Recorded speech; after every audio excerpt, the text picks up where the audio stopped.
কক্সবাজারের সামুদ্রিক জলাশয়ে বাণিজ্যিকভাবে চাষ হচ্ছে ওয়েস্টার, গ্রিন মাসেল ও সুপারফুড সি উইড। নোনা জলাশয়ে নামমাত্র প্রযুক্তি ব্যবহার করে সফলতা দেখা পেয়েছেন উদ্যোক্তারা। স্থানীয় পর্যায়ে চাহিদা মিটিয়ে বিদেশেও রপ্তানির স্বপ্ন বুনছেন তারা। বিস্তারিত জানবো আমাদের কক্সবাজার প্রতিনিধি অর্পণ বড়ুয়ার কাছ থেকে। কক্সবাজারের প্রধান নদী বাঁকখালী। এ নদীর অথই পানিতে বাঁশের ভেলা, প্লাস্টিক ড্রাম, রশি ও প্লাস্টিকের নেটের খাঁচা ব্যবহার করে সাদা বড় ঝিনুক, ওয়েস্টার, সবুজ ঝিনুক, গ্রিন মাসেল ও সুপার ফুড হিসেবে পরিচিত সি উইড চাষ করা হচ্ছে। 2022 সাল থেকে পল্লী কর্ম সহায়ক ফাউন্ডেশন এবং আইডিএফ গ্রিন মাসেল উৎপাদন বাড়ানোর কর্মসূচি গ্রহণ করে। এই কর্মসূচির আওতায় উপকূলীয় দরিদ্র জনগোষ্ঠীকে গ্রিন মাসেল, ওয়েস্টার ও শৈবাল চাষের কলাকৌশল শেখানো হয়।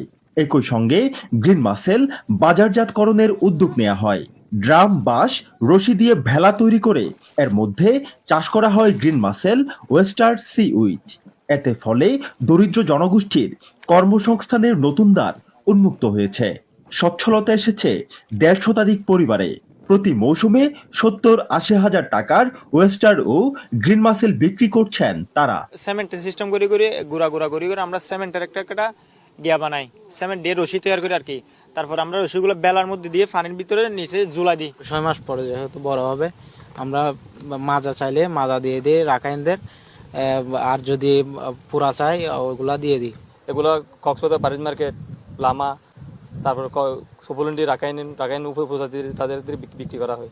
আইডিএফ এর কর্মকর্তারা বলছেন তাদের কাছ থেকে প্রশিক্ষণ নিয়ে স্বাবলম্বী হচ্ছেন স্থানীয় জনগোষ্ঠী।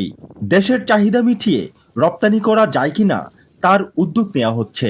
সুনীল অর্থনীতির যে একটা সম্ভাবনা বাংলাদেশে দেখা যাচ্ছে, এই ক্ষেত্রে আমরা মনে করি গ্রিন মাসেল দিয়ে আমরা অনেক দূর এগিয়ে যেতে পারবো, ওয়েস্টার দিয়ে এগিয়ে যেতে পারবো। সিউইডের ক্ষেত্রে আমরা অনেক সফল হয়েছি।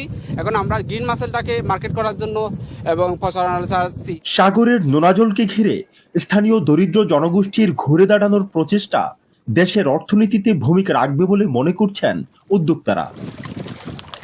অর্পণ বড়ুয়া, এটিএন নিউজ, কক্সবাজার।